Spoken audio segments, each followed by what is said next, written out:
அனைவருக்கும் வணக்கம். இன்று பாரதியாருடைய நினைவு நாளை, அந்த தேச விடுதலை தியாகிகளுடைய நினைவு நாளை தமிழ்நாடு வியாபார சங்க பேரவையின் சார்பிலே அண்ணனுக்கு மாலை அணிவித்து அவருக்கு புகழாரம் சூட்டி வணங்குவதிலே இந்த தமிழ்நாடு வியாபார சங்க பேரவை மகிழ்ச்சி அடைகின்றது.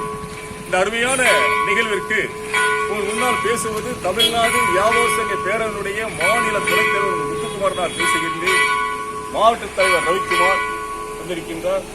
திருக்குறள் புதுமுறை திருக்குறள் பேருடைய பொதுச் செயலாளர் அருண்ஜோதி, நம்முடைய தமிழறிஞர் காத்தப்பனா, நம்முடைய தமிழ் பற்றாளர் தென்னவன், மாண்புடன் இலக்கிய காமராஜ் இந்த அருமையான இந்த சிலையை இந்த பக்கத்தில் சேர்வு தந்த நம்முடைய துப்புரவு மேற்பார்வையாளர் சாதிக் முகமது சாதிக் ஐயா, முன்னாள் அஞ்சலக பெயர் பெற்ற மனோகரன், அடுத்து தமிழ்நாடு மக்கள் சட்டவ சங்கத்துடைய மாநில பொதுச் செயலாளர் ராமகிருஷ்ணன், இந்த இடத்தை அருமையாக சீரமைத்து தந்த மேஸ்திரி தேவநாத கிருஷ்ணன் அவர்களுடைய சுரேஷ், தம்பி பாண்டியன், கண்ணன், முக்கியமாக சொல்லப்படுறது இதெல்லாம் காரணமா இருந்த நம்முடைய வணிக கண்ணன், தம்பி சந்தோஷ்குமார், கண்ணெல்லாம் இந்த கோயிலுடைய அரங்காவலர், நம்ம தர்மகர்த்தா, அவங்கெல்லாம் வாழ்த்துக்கள்.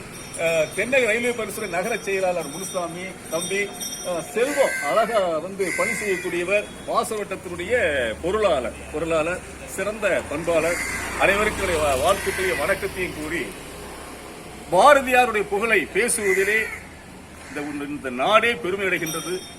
ஜாதி கொடுமைகள் தலைவிரித்து ஆடிய காலத்திலேயே அவர் ஒரு அந்தணர் குலத்திலே பிராமணர் தன்னுடைய பூணூலை அறுத்து எறிந்தவர் பாரதி. தாழ்த்தப்பட்ட மக்களை அரவணைத்து சென்றவர் பாரதி. தாழ்த்தப்பட்ட மக்களுக்கு பூணூல் அணிவித்த அழகு பார்த்தவர் பாரதி. பிராமண சமூகத்தில் மீச வைக்கக்கூடாது என்ற போது கம்பீரமாக மீச வைத்து நடைபோட்டவர் பாரதி. பெண்களே வெளியே வரக்கூடாத அந்த காலத்திலே தன்னுடைய மனைவியின் தோல் மீது கைப்பட்டு ஆணுக்கும் பெண்ணும் சமம் என்று சொல்லி ரோட்டிலே மனைவியை கைப்பிடித்து கம்பீரமாக அழைச்சிருந்தவன் பாரதி. அது மட்டுமல்ல, உலகத்திலேயே சரி மிகப்பெரிய ஒரு தேசிய கவி நம்முடைய பாரதியார்.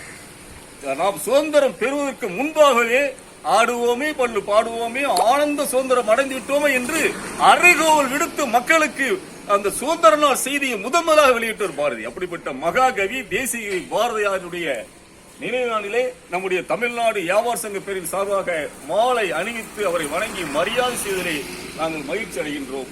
வந்திருக்கின்ற அனைவருக்கும் எங்களுடைய இனிய வாழ்த்துக்கள். அடுத்தது அவர் விருது கொடுக்கிறோம்.